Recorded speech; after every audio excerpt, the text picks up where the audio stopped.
Comment booster l'attirance de ton crush pour toi grâce à un seul bouton sur ton smartphone? Nous sommes sur une manipulation moyenne mais un peu vicieuse car inattaquable. Par contre, si tu es trop moraliste et que pour toi l'amour ça arrive par magie comme dans les Disney, quitte tout de suite cette vidéo. Cette technique s'appelle la caresse du poignard. Le but est d'abord de programmer une sortie ensemble, comme par exemple aller voir un film au cinéma. Mais il faut qu'il y ait au moins un élément qui reste vague. Le type du film, l'heure de la séance, ou encore le cinéma où vous irez. Bref, que cela demande une reconfirmation.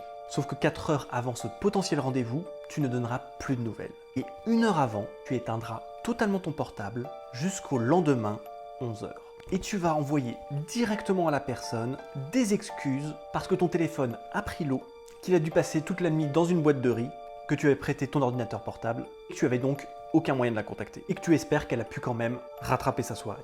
Et ce que tu viens de faire va avoir un effet dévastateur. Car, numéro 1, ce manque de réponse va être en premier lieu extrêmement mal pris par la personne. Puis, le fait que vous n'avez pas été complètement fixé sur l'horaire ou le lieu du rendez-vous va la faire se remettre en question. C'est vrai, au final, rien n'était sûr. Mais plus le temps aura passé, plus la personne se sera dit que tu aurais pu quand même prévenir que tu ferais autre chose.